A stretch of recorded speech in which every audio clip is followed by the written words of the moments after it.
flew them in from all over. They've all been in hiding. They have powers, secret identities, and names they've given themselves. I'm Screech. It's a pleasure. I've always considered you the gold standard for superheroes. Well, thanks. You're too nice. I am called Rick. Nice to meet you, Brick. Where are you from? Wisconsin. Oh, Elastigirl. I assume your powers are... You know, zapping things electrically, charging things, bolts of lightning, that kind of stuff. Name's Reflux. Medical condition or superpower, you decide. That's a little line I say just to put people at ease. Oh, but don't offend. Oh, no. Reflux. Love it. Yes, that is impressive. Keep practicing. Forward. Ow! Well, I'm B. Congratulations, big day. Good night, ladies. I will see you tomorrow. Good night. Must be nice for you, being out front after all this time. Out front? Well, it's been a while since your superhero days, and even then, you were kind of in Mr. Incredible's shadow. Nah, I beg to differ. I'm not saying you weren't big. No, you were and are a superstar, but you have the stage to yourself now, and people have to pay attention. Oh, you mean it's man's world and all that? Well, what world do you live in? Your brother runs Death Tech. I don't want his job. I invent. He sells. I ask you, which of us has the greater influence? Which side of me are you asking? The believer or the cynic? The cynic? Would say selling is more important because the best sellers have the most buyers. Doesn't matter what you're selling. It only matters what people buy. This is true. If I discovered the origin of the universe, my brother would find a way to market it as a foot massager. So what would the believer say? The believer would tell you to make your mark. Don't wait for permission. Assert yourself and impose your will on the status quo. Sounds like my brother. What? You sound like my brother. Well, he's not wrong. There's an art to getting a reaction. Oh, I know how to get him. My brother? No, screenslaver. You're tech savvy. I need to lock onto a signal and trace its origin. How fast can you slap something together and meet me at the airport? Airport? Need to get out of town, pronto. I can get your contraption together by 5 a.m. I need to get on TV. Chad. I'll get my brother to set up an exclusive with him tonight on the newscast. Finish our interview by phone. Promote the hell out of it. Independence from screen slavery. Chad, tonight. Boom. Dicker. Yeah, hey, Rick. You remember that kid I mentioned to you, Tony Ridinger?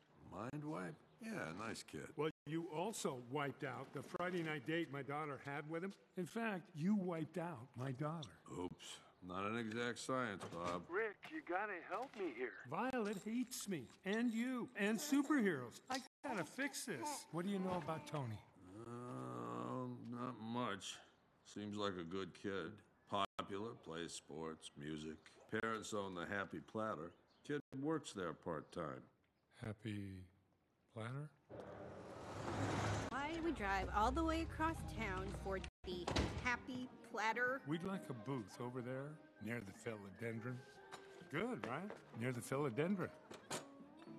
This platter doesn't look all that happy to me. It looks bored.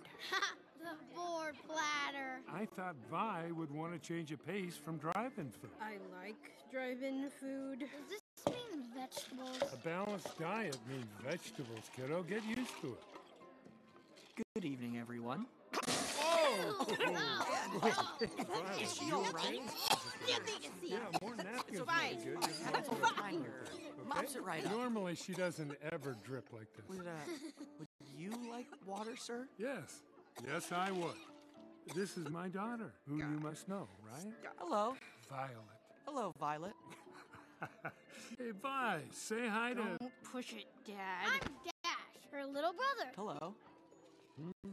This is really good water. It's very refreshing. Spring water, is it? I don't know, sir. I think it's tap. Well, it is very good. Excellent tap. Excuse me. Well, nice to meet you. Well, where'd she go? To find a good place to be angry? Tonight, we go now to a special remote interview with Elastigirl. How you feeling, Chad? You doing all right? I'm fine. The doctors checked me out. I have no memory of the event. I gotta tell you, it's pretty strange to see a recording of yourself the night before and have to go recollecting. I don't think anyone needs to worry. We've taken many precautions tonight, though. where are you right now? On a case, in a secure, undisclosed location. I want to talk about you, starting with your save of a runaway train. Here's an exclusive, unedited clip from your own suit cam. Roll the clip. This thing's really moving. 100 and climbing. How much track is built? About 25 miles. Screenslaver interrupts this program for an important announcement. I'll be damned. She knew. Let's see if your gadget works. Don't bother watching the rest. Gotcha. Elastigirl doesn't save the day. She only postpones her defeat. And while she postpones her defeat, you eat chips and watch her confront problems that you are too lazy to deal with. Superheroes are part of your brainless desire to replace true experience with simulation. You don't talk, you watch talk shows. You don't play games, you watch game shows. Travel, relationships, risk. Every meaningful experience must be packaged and delivered to you to watch at a distance, so that you can remain ever sheltered, ever passive, ever ravenous consumers who can't bring themselves to rise from their couches, break a sweat, and participate in life. You want superheroes to protect you, and make yourselves ever more powerless in the process, while you tell yourself you're being looked after, that your interests are being served, that your rights are being upheld, so that the system can keep stealing from you, smiling at you all the while. Go ahead, send your supers to stop me. Grab your snacks, watch your screens, and see